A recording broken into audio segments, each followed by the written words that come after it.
Your connection in Southern Oregon and Northern California. This is News 10 at 6. Temperatures hit above 100 in many parts of our area, and with the heat comes concerns from working in the heat to hot cars, river safety, to taking care of our furry friends. We have total coverage tonight on the hot weather. Good evening, I'm Trish Close. And I'm Brian Schnee. Thank you for joining us. We'll have those stories in just a moment. But first, this is the hottest day of the year so far for many locations in Southern Oregon and Northern California. Let's get right to News 10 meteorologist Milt Bradford here with a quick look at your first alert forecast. Milt. That's right. Across our area today, we had that high pressure that continued to influence us, pressing down on the atmosphere, heating things up. We also still had a thermal trough that was out toward the coast, and it continued to draw some warm air offshore. A little bit cooler in places like Brookings today, but still pretty hot within a few degrees of what we saw yesterday. Looking out at the warnings that are still in effect, that excessive heat warning through tomorrow evening. We'll have some temperatures that'll be up around 100 degrees or so tomorrow once again, and this is for the southwestern valleys over Oregon. A broader area at higher elevations in parts of Northern California, a heat advisory. Generally, we're looking at temperatures in the advisory criteria about 3 to 5 degrees cooler than what we have for the warning. Right now, 99 in Medford. We did get up to 100 degrees today. Brookings down to 82. It got up to 89. And look at some of these overnight lows, staying in the 60s. And in fact, Medford overnight will probably not dip down below 70 degrees. Well, it will be hot again tomorrow, but then we have a forecast after that that includes some cooler weather. To escape those high temperatures, many people are thinking about going for a swim in rivers or lakes, but of course that can be dangerous and even deadly. On Sunday, 2 people drowned at Lost Creek Lake. So far, only 1 body has been recovered. Oregon Marine Patrol stresses the importance of wearing life jackets. A water rescue trainer with the Salem Fire Department says even adults who think they're great swimmers need to wear them because rivers and streams are often colder and more powerful than you think. What we're believing happened with those individuals is they got out in the water a little too far, got out into that current, and the current just took them off, took them under, and they ended up losing their life drowning. Authorities say you should keep an eye on your kids at all times, and they should always be wearing a life jacket when they're in or near the water. Safe Kids Oregon says between 2012 and 2014, about 40 young people drowned in the state, and about the same number were taken to the hospital. We've gathered some information from the National Weather Service on just how dangerous cold water is. Roughly 20% of people who fall in cold water die in the first minute because of cold water shock. Even the strongest swimmers will lose muscle control in about 10 minutes. Body heat can be lost 25 times faster in cold water than in cold air. And even if the water is above 40 degrees, hypothermia can set in between 30 minutes to an hour. Another worry each year as the hot weather comes is leaving children and pets in cars. Dozens of children in the U.S. die after being left in cars, including several in Oregon in the past couple of years. Jackie Lebrecht has more on how experts say it can happen to anyone. Parents often cite a change in routine when this deadly consequence happens. So one thing you can do is take off your left shoe. You don't need it to drive. Place it in the back seat where your kids would be. That way, you're not going to get out of your car with just one shoe. It reminds you to look before you lock. It's an unthinkable and tragic mistake that's already happened to 11 children this year in America. They were left in a hot car and died of heat stroke. It takes a matter of minutes for cars to heat up to oven-like temperatures, and so horrible things can happen in even in 10 or 15 minutes. The National Safety Council says an average of 38 kids a year die like this. 2018 was a record, 52 kids gone. Parents who've made this deadly mistake have cited a change in routine, a child falling asleep in the back seat and forgotten, or a child climbing into an unlocked car. Making sure that kids can't access vehicles when they're stopped, so kids can't get into the trunk or into the car and get stuck when they're quote unquote playing if the parents are not around. And for those thinking it would never happen to you or your child, it does happen to those people. I know a lot of really incredibly loving, wonderful, perfect parents that have had horrible things happen.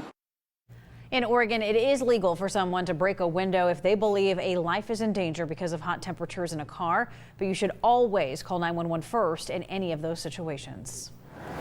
High temperatures were felt all over the area today. Many still took to the outdoors. Businesses at the Ashland Farmers Market planned their days accordingly to work in the heat. Meanwhile, the splash pads at Hawthorne Park provide a way for people to cool off in this hot weather. News 10's Sammy Shakta tells us how people are adapting to today's weather. Sammy? Hawthorne Park isn't the only place feeling today's excessive heat. Businesses in Ashland's Farmers Market today also needed to take preparations to have a smooth day of business. With today's very high temperatures, many people still took to the outdoors for all kinds of work. High temperatures around 100 degrees were felt throughout Jackson and Josephine County, amongst others. In Ashland, vendors at the farmers market anticipated for a hot day and planned accordingly to keep business running smoothly. Just bringing lots of water, starting our workday earlier, and just trying to keep things in the shade. It's just, I think it's dwindling down customer-wise as the day goes on. So, but usually we have the customers scatter more, but they were all pretty much in the morning. When dealing with vegetables, keeping them fresh is an important part of the farmers market experience. One tactic a vendor mentioned is making less of a product to avoid spoilage and waste. Letty Reed made sure to keep her produce hydrated and kept on a bed of ice packs as business was conducted on a hot and busy day. It's just, making sure to, keep it cool, and then and also having extra stock in the coolers that are on ice. So if anything, looks that it's just gotten too wilted and you don't want to sell it, then we just pull it and then have it replenished with something fresh out of the cooler. It's too soon to say if businesses are negatively impacted by the heat. Many people at the farmers market made an effort to stay cool with drinks, hats, and sunglasses. With different surface areas in direct sunlight and shade, my infrared thermometer showed me a difference of 30 degrees between the two. Live in Hawthorne Park with your connection, Sammy Shakta, News 10. These warmer days can be the perfect time to bond with your pet during outdoor activities, but can also be a dangerous time for their health. News 10's Genevieve Fong walks us through some precautions for local pet owners to show that safety is easy. Well, as we hit triple-digit temperatures here in the Rogue Valley, many residents are feeling the heat, and that means our furry friends like Alexa here are feeling it too. That's why it's extremely important to keep their health in mind as we go through this extreme weather. Concrete and asphalt surfaces can act like a heat sink on a hot day, and even when the sun goes down, local vets say it still may be too hot for your dog's feet. Summer Hunt, who's the vice president of No Pet Left Behind, says there are many options to keep your pet's feet safe from the heat, including paw wax, disposable pads, and even booties. Hunt says if a dog's paws do get burned, it's important to treat it right away. But I think what happens is it's just not treated, because a lot of the dogs that are out on the street, those are the ones that it happens to, and then we just don't end up seeing them. She says leaving the burns untreated can result in missing parts of the paw pad, blisters, and licking or biting at the paw. If you notice a combination of extreme panting and trouble walking with your pet, you should take them to the vet to be checked out. And here's a good test to find out whether or not you can take your dog for a walk. Just take the palm of your hand, use the back side of your hand, press it against the pavement for about 7 seconds, and if it's too hot for your hand, then it's too hot for your dog. With your connection to Phoenix, Genevieve Fong, News 10. Some good tips there. While the air temperatures might feel cooler, the asphalt temperatures are hotter on the surface. Now, the temperatures on the left of your screen are what the air feels like, while temperatures on the right is how hot it actually is on the ground. That's all according to the American Medical Association. For continuing coverage on this week's warm temperatures, all you have to do is log on to KTVL.com, click on weather, and enter your zip code. In tonight's Crime Stoppers, Medford Police Department needs your help finding a man who left his 2 dogs in a hot car. The incident took place on Monday evening in a Walmart parking lot in South Medford. The suspect got away with his 2 dogs before the police arrived. The suspect is a white male ranging from 20 to 30 years old with blonde shoulder-length hair. Medford Police Lieutenant Daryl Graham wants to remind everyone why it's so dangerous to leave your dog out in the car, even if it's only for a minute. We have sweat glands, we have pores, and dogs regulate their temperature through their mouth and through their pads. and so it's not as easy for them to adjust to the extreme temperatures as it is for us.